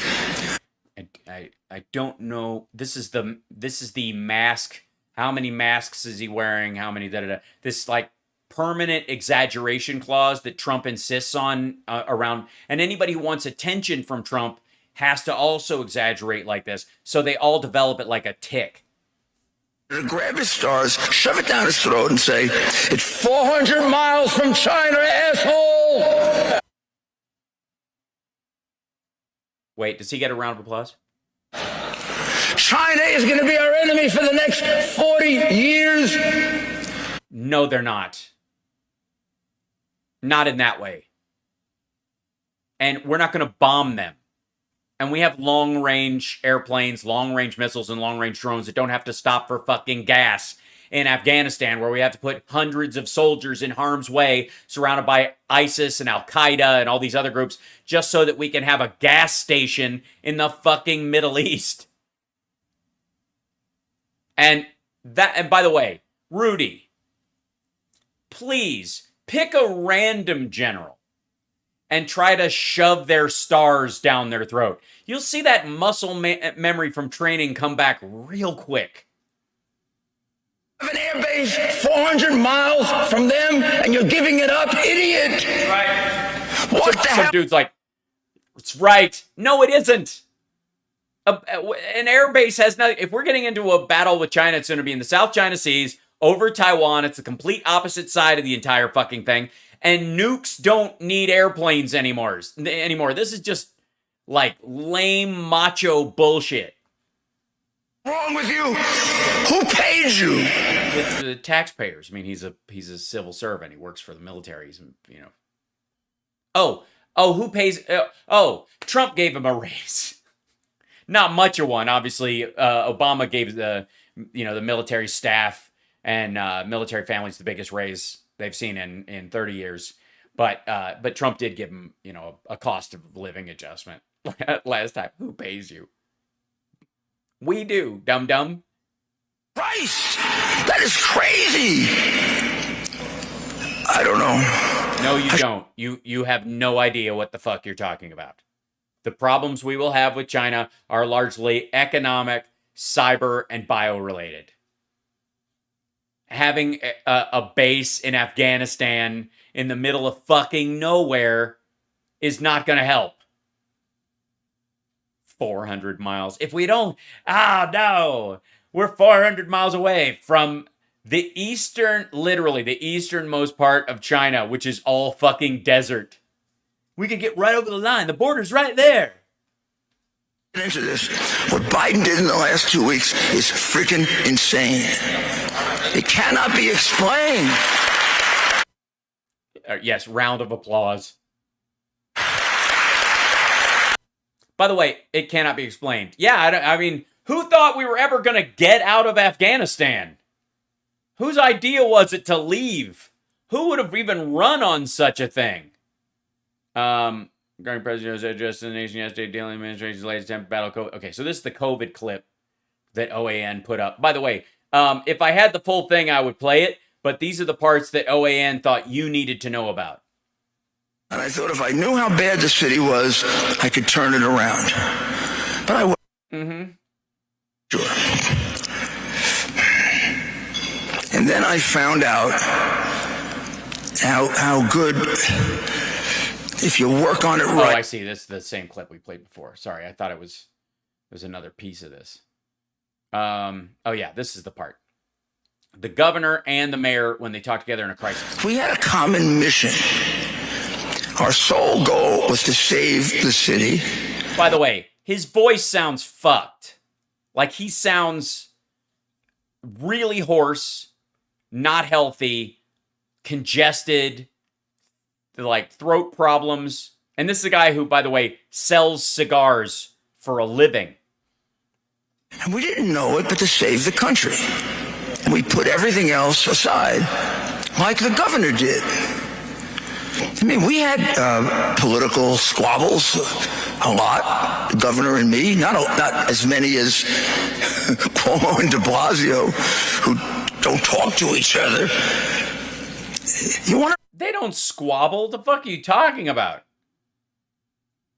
Why more people died in New York? Because they didn't talk to each other. People die. Yeah, New Yorkers, they don't, it's either fuck you, get out of the way, what you doing? They don't talk to each other. That's why they died. Not because it's super goddamn crowded there. It's one of the most crowded cities on the planet, and people are close together. It's not. That's not why. It's because we don't share. Because New York is, we don't open up. You know what I'm saying? Governor and the mayor don't talk to each other. This is not a game. Governing is not a game. No. Tell that to Trump. It's about your safety, your life, your death, your children's life and death. And when a governor and a mayor don't talk to each other, and they criticize each other all the time in the middle of a very deathly illness, people. Oh, you mean like if a president shits on a governor of a state, for example, and doesn't share PPE with them? Like that would be bad? Why? But they're too damn immoral to realize it. Yeah, that's what. They're too immoral to have a conversation. Too immature, or I don't know what they are, but they're not good people. No matter how much you hate the governor, I like George Pataki. I respected George Pataki. We had some differences, but we had become friends. But if I hated the guy, I'd have worked with him for the good of the city. You mean like Governor Whitmer did, for example, with Trump? I think he would have done the same thing. Jesus Christ. What a mess. And by the way, he responded saying that he is a functioning. He's not a drunk, he's a functioning is the word. Let me see if I can find the actual quote. Where is he? Where he was Giuliani, where is it? It's sad, Rudy, when you go to the bottom of the friggin' news pile so quickly.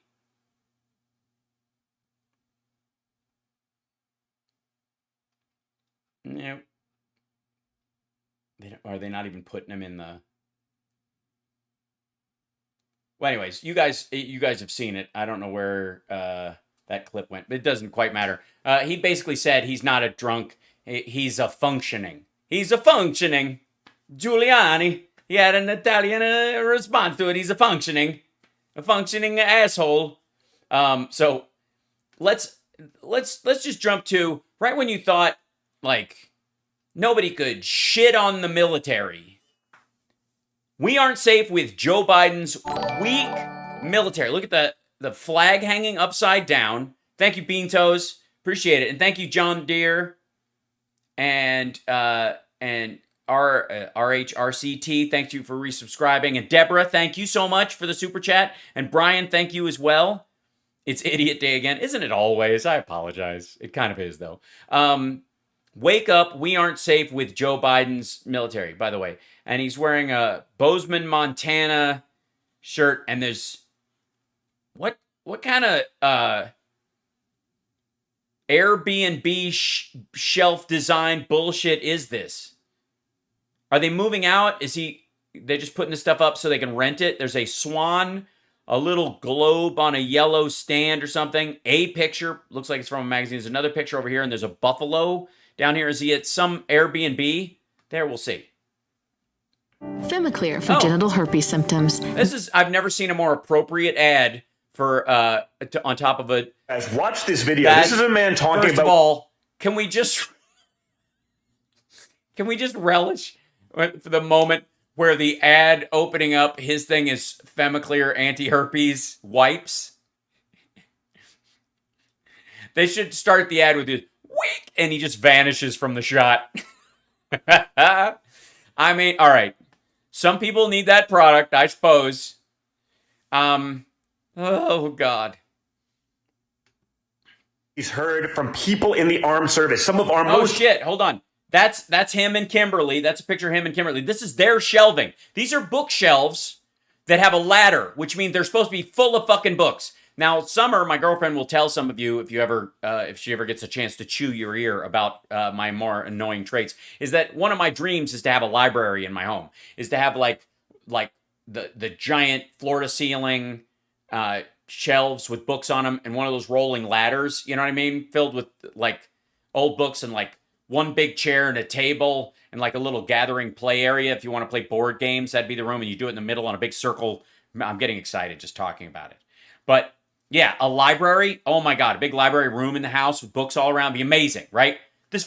Look, there's even the little ladder. It's over behind him. See that? That's a ladder. And this fucker, there's nothing. What? Hold on. God damn, his eyes are glassy too. Let's back up. Okay, guys, watch this video. This is a man talking about... Okay, guys, watch this video. We found a Trumper in the military. Shocking, I know, guys.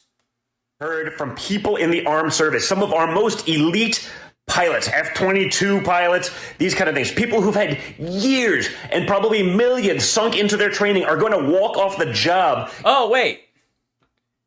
I didn't know that's what this one was about. Hold on. Let's see. Viral video. Because I want to say like Snopes or somebody went after this one. This video is bullshit. We'll see. I'll watch it. It's in here somewhere. Let me see. I'll see if it's the same one, and then I'll look. They're forced to get a vaccine, okay? Now, They're forced to get lots of vaccines, dumb fuck. From my military friends myself, but think of the cost. Not just the cost that it took years to train these people. Think of who you replace them with. Now, maybe the woke generals want to replace them with people who don't feel the same way as we do. Patriotic. Yeah, that's what usually you fill in. If there aren't people in the military, you usually fill them with not patriotic people first. Yeah, he's high as fuck. They want more woke incompetence. We'll just strap them into an F-22. Hopefully they'll learn how to fly. Who really cares? But think of the... Yeah, that's how it works. And by the way, if that gives you... His father was president of the United States for 4 years, and that's how he thinks it works. Oh yeah, we got big crowds in here. Thanks for pointing that out. YouTube's got a huge crowd right now. We're doing great on Twitch as well. Thank you guys for subscribing, and thanks to Mako Scuba and others for the gift subs. That's amazing. I can't tell you how much I appreciate that. That really does help us out. It raises our sub numbers, gets us up into the upper echelon, pushes us up there. Gonzo, what's happening? And then of course we're doing great on Facebook. And there's even a bunch of people who basically on Twitter, I'm their side piece. I get it. Yes, I will be live with Midas Touch. I will be live with them and in their chat room as it goes live. So I'm going to have to sign off at 5 on the nose. Ish. We'll see. I think that's when they're on, right? Yeah. Let me know if I have to run off quicker. All right. Allies. Think of the cost to the American reputation. Think of the cost. Yeah, the cost of being in Afghanistan for 20 years, every fucking day, costing us $140 to $300 million and countless lives. Not only that we have to lose, but we often have to take in defense of the Afghan forces or our own forces. So people can be sent, the poor people's kids, not of course any of these assholes. None of them served or have anybody in their family that served. No one in the Trump family served. No one. Bone Spurs apparently does not skip a generation. But those kids will have to go over there and to save their own lives have to take someone else's life in certain circumstances, live with that scar the rest of their fucking life because this asshole thinks that's macho. Of not being able to defend our homeland because they're doing their best to weed out great... Wait a minute. Sorry. Afghanistan is our homeland now? Patriotic Americans by forcing them to do something, right? If Donald Trump woke up and ate breakfast, they called him a dictator. If Donald Trump breathed... Look, we all love his analogies. They're spot on. Except when they suck. And they're always dumb. They said he was an authoritarian, but actually acting like authoritarian. If you're Joe Biden and... Sorry. There's authoritarianism, and then there's... As the commander-in-chief, I have the authority. And when you join the military, you give your superiors authority over you in a way the average citizen doesn't. It's one of the reasons why we are so grateful to people who serve in the military, because they are willing to sacrifice a big chunk of their own personal freedoms along with being put in harm's way. It's not just that you might be sent off to war. It's that you spend a lot of time prepping for that terrible situation, that you live with the scars of it afterwards, that you very well might be damaged, or that you have to spend time away from your family on deployments and that kind of stuff. Because You are under the authority of other people. There's nothing authoritarian about that. Democrat mandating someone do something that they don't want to do. You're in the military, fucko. Guess what?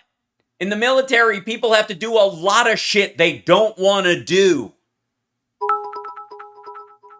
It's a volunteer army. Even close. Not authoritarian at all. Thank There's you, no Gonzo. talk of it. So do we really want a Trump in the military? Look how destructive they are wherever else. Keep them out of my core. Yeah, they're not going to, though. I wouldn't worry about it.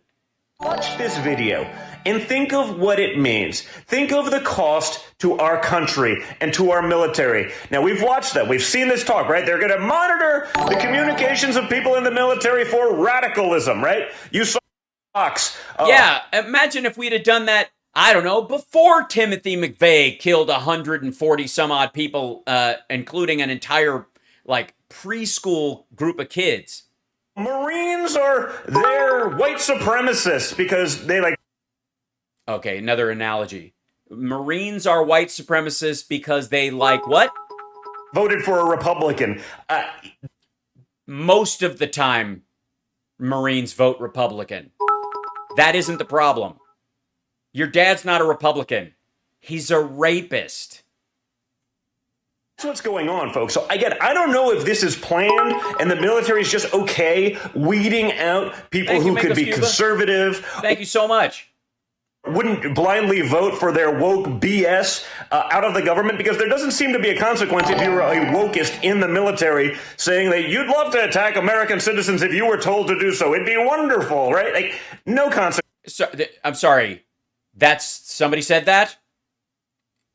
Yeah, the military can't attack our citizenry. That's why we have an FBI and why we have law enforcement. They're not allowed to do it. Does he have a clip of someone in the military, a woke army major going, yeah, if I had to strafe bomb Americans in Kansas, fuck yeah. Nonsense. But if you step up and say, what's going on with these incompetents after watching now a month of incompetence in Afghanistan, you can't ask. Well, the nice thing about that month of incompetence in Afghanistan is that we're no longer in Afghanistan, so you don't have to worry about that ever again. Yeah, woke is just it's like a tick word. Question. You can't even ask a question if your friends fought and died for 20 years. You can't. Well, one thing about dying is that it's fairly quick. There's a shame about Ed. Yeah, to go so suddenly like that. He's dying for years. Yeah, but the end was very sudden. It was intensive care for 6 weeks. Yeah, but I mean, at the very end, when he actually died, it was extremely sudden. It's a Fletch reference, just in case. You using the whole piss doc? In case you guys haven't seen that scene in a while. But if you're woke, just like the recruitment woke videos, right? It's just going insane. So watch this. It's just going insane. That's a bailout, too. That's like the old comedy thing of going it's like that, but on acid. So I added acid. Think of the cost. Who do you want protecting your country? These people or whoever this military, the woke leadership, is going to replace them with? Because that doesn't feel good, doesn't feel safe, and we better be watching and we better be calling it out. Sorry, asshole. Facts don't care about your feelings, I think is what Ben Shapiro said. So I'm glad this guy posted it. Again, I've heard similar from many friends who are just going to watch. Yeah, lots of people are saying this. It's not just one video that we're seizing on the right wing to post around as if it's a thing. And by the way, the military can't walk off the job. That's called going AWOL. That's dereliction of duty. You get, you lose your benefits. You lose everything. These jobs. You can go to jail. By the way, for the record, 2 days ago, these assholes were going off about how Bo Bergdahl is a piece of shit, and we shouldn't have traded 4 people for him, even though he got dishonorably discharged and all that stuff. We shouldn't even saved his fucking life. Meanwhile, these assholes are going to walk off because they have to get a COVID shot on top of all the other shots they get when they go overseas. And I imagine that when they backfill it, it's not going to be with people you want defending America. So I'm wearing my upside down flag today, and I think that's appropriate because it's... Because you're in the car? Because your selfie cam invert stuff? ...is in America that's in distress, and... Yeah, I don't think it's in distress. I mean, there's certain sections that are in distress because people are dying in mass, because of COVID. But it's largely people who would wear shirts like you are. Some people don't know this, but my dad just let me know this. A text message went out last night from the Secretary of Defense to all the active military personnel saying, by 10 a.m. you have to go get the magic potion or you're going to be court-martialed. Yeah, that's what it said. By 10 a.m. you have to go get the magic potion or you're going to be court-martialed. Bullshit! Sorry, it's 10:05, Thompson. Firing squad is that way. Get the fuck out of here. So as a result of that, 12 F-22 pilots, the most highly trained pilots in the world, walked off the job. Did they?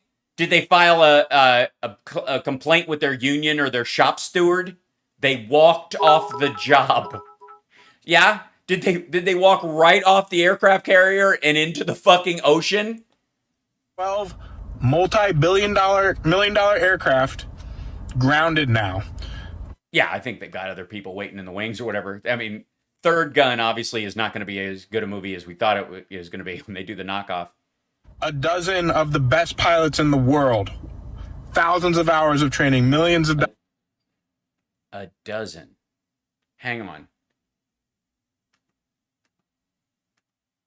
Now, saying, by 10 a.m. you have to go get the magic potion or you're going to be court-martialed. And so as a result of that, 12 F-22 pilots, the most highly trained pilots in the world. Yeah, guys I know personally. Like, I'm in an F-22 right now, a Ford F-22. It's older. It was my dad's. We use it to carry around hay. The job. That's 12 million dollar aircraft. $1,000. It probably dozens of dollars. Grounded now. A dozen of the best pilots in the world. Thousands of hours of training, millions of dollars of training, off the job. 16 crew members for B-52 bombers. Oh, I thought it was the band. I was like, shit, if they can't tour, what world is there? I'm not even sure I want to live. Why the military just pack it in and let ISIS kill us? Walked off the job. That's just 2 air bases. Yeah, it's probably happening like everywhere. Who is a KC-135 boom operator that refuels planes, isn't getting the magic potion. She's gonna walk off her job too, most likely. Most likely? Why'd you look to the side at me like that when you said most likely? Most likely? Most likely. Till they tell her she would be AWOL and in dereliction of duty and she could be, she could go to jail and be dishonorably discharged and she wouldn't get her military pension. She'd have to pay back any college money. Most likely, though. Most likely. So now we're reached this point for all you dumbasses who have not been speaking out about this and the mandates, the people who are quiet about it, the people who are... You mean, the mandates for federal employees and military or whatever, because they chose to take jobs where they interact with all Americans and therefore have a higher responsibility to their average citizen than the people who say work at a private company with over 100 people and who can opt out of getting the shot and just get a fucking test and then sit in their fucking F-150 while they're in line at the testing place to get a cotton swab up their nose because they're chicken shit. And because they also know that they've heard stuff on the internet that people who take TRT and steroids have had bad reactions, so it makes them nervous. Mandate, you're to blame for the situation that we're in because we're going to a bad place. Is that where are you in line for the bad place, or are you in traffic, or I mean you're sitting still, so is the bad place a parking lot outside your gym? The military is being compromised at a rapid rate, and with the F-22s it's being compromised. This is what the Chinese want. Fuck. Grounded. You could kiss Taiwan goodbye. I would hate. Yeah. If we don't have 12, we're 12 planes short of being able to save Taiwan from kiss Taiwan goodbye. Kiss Taiwan goodbye. We're going to a bad, bad place. Kiss Taiwan goodbye. Be a Taiwanese citizen right now. So Yeah, I'm pretty sure that's always true, buddy. First of all, 第一次你不会说中文. You can't speak Chinese, so that'd be tough. Yes. This is probably not covered anywhere in the media. I'm sure it's blocked. Yeah, nobody's covering it. You know why though? Because it's not happening. It's same reason why they're not covering the international flat Earth jogging competition where people try to run off the edge. They stopped covering it.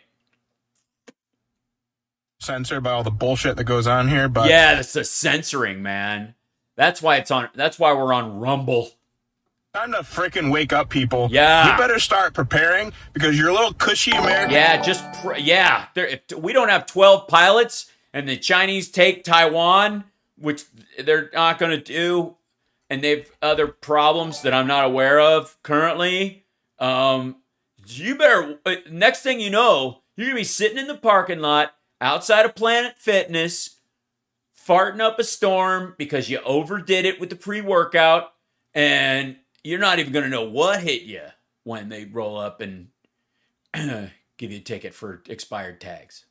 Life isn't going to be so cushy much longer when the rest of the world realize how freaking weak we are with this idiot who's in office. Well, one of the things they won't be able to do is attack us with COVID as a bioweapon anymore, or any variants. Let's just say they decided that a variant broke out in their country because of a large enough swath of our populace is vaccinated. They could attack other countries, but it wouldn't do them much good over here. They also now know who will respond to a bioweapon attack and who won't, and who will be easy to kill and who won't, and whether or not we will push back against that. So, yeah. And all this bullshit that's been passed and what's happening to our military. So the flag's staying upside down. Okay, because you're not a patriot? Or because it's like you wear, like at work when you wear your name tag upside down. So you're like, hello, welcome to Cracker Barrel. I'm Tom. What? No, it looks like it says what, but it's T-O-M, Tom. Hi. Would you like to try any of our hand-rolled jalapeno egg rolls? Or perhaps a daiquiri? Wake up! Wake up! Okay, guys, what? Wake up! Jesus Christ. If you're going to have this end of the world thing, don't end the thing sounding like a Bruce McCullough Kids in the Hall character. Wake up, okay? Happening to our military. So the flag's staying upside down. Wake up! Wake up, okay, guys! Guys, wake up! I'm sorry, what? Oh, sorry. I'm sorry, I must have dozed off there. Welcome to Cracker Barrel. May I interest you in any of our jalapeno avocado egg rolls or part of our Heart Right fitness menu? I'm what? It's upside down. Tom, I'll be your server until the strike is over. Jesus. Wake up! Okay, let's move on. I'm running out of time, aren't I? Okay, we'll end with this. Here we go. I don't have to come on to the Midas Touch thing for a few minutes, so we'll be okay. Clear for genital herpes symptoms. Now available at CVS, Amazon, and Target.com. President Trump slams Joe Biden. And by the way, there's a correlation between women who find Trump and Don Jr. sexy and women who have genital herpes. I'm just saying. You know, it's a feature, not a bug to them. First hope as he... Oh, my God. Oh, here we go. Is this the... I've never seen anyone with a face that tells me they love their job so much. The great people of our country, this is a very sad day. For the great people of our country, this is a very sad day. September 11th represents great sorrow for our country. Many things were displayed that day, including, most importantly, the bravery of our police, fire, and first responders of every kind. Yeah, fire responders are the best. Police, fire, and first responders. Yeah, the police were great. The first responders were great. And the fire. The job they did was truly unbelievable. Well, no, it was very believable. It was heart-wrenching. It was heroic. Unbelievable is a bullshit phrase. But you can't compliment somebody else, can you, you fuck? It was heroic. I couldn't watch like any of the stuff, even later on in the day when I, my DVR had recorded some stuff from the morning on it, and that I set up for when I'm doing radio and stuff in case I need to watch it later, so that anything that was on while I was on, if I want to see it, and it recorded the ABC morning thing about it, and it was just, I watch like 20 seconds and start tearing up at the bravery of the first responders, but also the individuals around them trying to help them out when they got overwhelmed. It was truly beautiful, and it was gut-wrenching, and it was heroic. That's how you describe it. It's not hard. Unbelievable. I would never do that. That's why he thinks it's unbelievable, because he wouldn't do that. Can you believe people would do that? That's why. Republicans don't realize Trump finished with the worst numbers in the past 150 years. This is true. Of them, and we thank them. It is also a sad time. Why'd you have to do an edit there?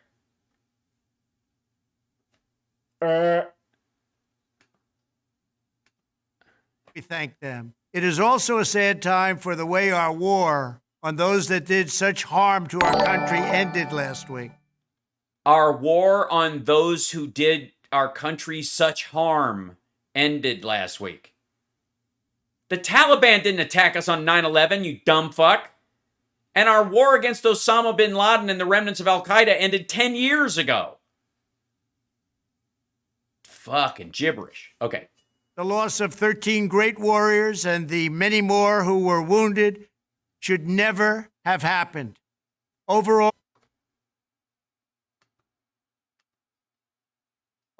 250 people were killed in Afghanistan last week, and so many more were seriously injured.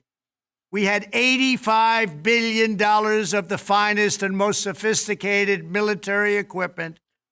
Bullshit. Taken from us without even a shot. That's a lie. That's a fucking lie. He is lying about our soldiers right now. Never mind what he feels about Biden. Biden was thousands of miles away in the White House. They were and at Camp David dealing with a lot of this stuff back and forth, talking to military leaders, the Pentagon and stuff like that. But our soldiers were on the fucking ground.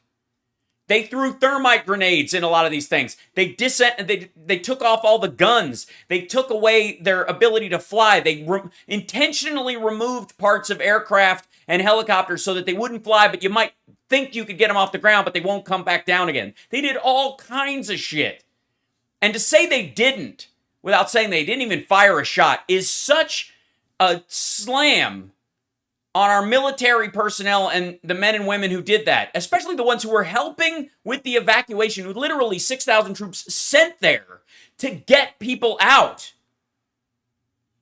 That was their mission. And on their way out, they did destroy a shit ton of garbage. Like, they shredded so much of, I showed articles, but they shredded so much shit that the scrap dealers were angry. I am sick and I don't count myself as like a jingoistic, patriotic kind of person. I don't rattle a lot of my patriotism or my belief in this country too heavily, I don't think. Certainly not to a sales level. But this is fucked up. This is straight up just shitting on the military that took care of the evacuation and that were serving there honorably. This is just a lie. Fired. The leader of our country was made to look like a fool, and that can never be allowed to happen. Oh, you mean the guy who served last time who made a deal with these fuckers? Like that guy? Well, it's okay. He's not the leader anymore. He's just some sad fuck who calls boxing commentary, I think, for a living. He's a microblogger. That's right. Bad planning, incredible weakness, and leaders who truly didn't understand what was happening. Oh, yeah? What was happening? Explain it. Tell them what's happening. I mean, this would be one of those times where, like, when I'm doing the show, I would prattle off 4 or 5 facts that show you the ethical position I have and my decision-making ability with the information I have available or that I've singled out as being particularly important or germane to the circumstance. That's how you do it. These guys look like fool because right? I do that shit all the time. I can look up an article in 2 seconds half the time, just kind of like Googling it to show you guys where my thinking comes from. And you can judge me based on that. That's totally fine. You can say that I'm making the wrong decision. You could say that I'm drawing the wrong conclusion from these things. But at least I roll it up. But this is like, what they did was unbelievable. And what he did was embarrassing. And what they did was, I would have totally, fuck off, you stooge. It's the 20th year of this war and should have been a year of victory and honor and strength. Instead, we should have stayed. Joe Biden and his inept administration surrendered in defeat. We will live on, but sadly, our country... We will live on, but sadly, what? ...will be wounded for a long period of time. Why? Why the fuck will we be wounded for a long period of time because we finally ended the war? We'll be wounded for a long period of time because we stayed there for 20 fucking years. This is just a weird... I don't even get that. Yes, this is his 9/11 memorial speech. This is the statement about on 9/11 that he put out. We will struggle to recover from the embarrassment this incompetence has caused. Oh, you mean the guy who led out the leader of the Taliban and 5,000 Taliban fighters and didn't get anything for it? Fear, however, America will be made great again. Want to see more? No, I don't. All right, I got to sign off, guys, because it's time for the Midas Touch, guys. I will see you guys over there. All right, I'm signing off and then jumping straight over in this thing. So, bye, everybody. Take care. Thank you. We'll see you in a little bit. Okay.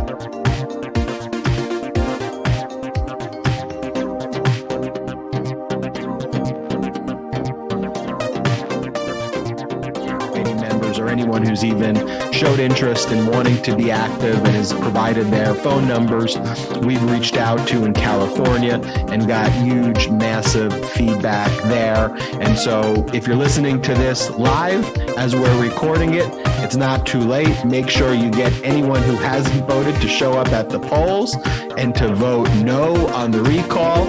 And for those watching this or listening to this after on Tuesday, Wednesday, Thursday, or some later date, hopefully we think what's going to happen based on the incredible groundswell of support for democracy, that the no vote is going to prevail, but we will keep you updated on all developments. I tell you, I'm not trusting polls for a second. And I don't want you to trust polls for a second.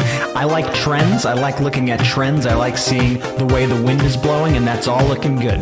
But I still don't give a shit. You need to step up, and it's easy. All you got to do is circle no on your ballot, put it in your envelope, and bring it over to either your mailbox, or even better, if you don't trust the mail, put it right in one of those drop boxes, which are all over California. I love how easy California makes it to vote. And so take advantage of that, or vote in person on September 14th. Go and show up and just make your voice count, because this is going to be a turnout election above all, and we need to show up. What I didn't even realize till recently with this election was at first they didn't have enough signatures to do the recall, and they took advantage of being able to use COVID to have an extra 4 months to collect signatures so that they could push through this recall. So I think it's really ironic how they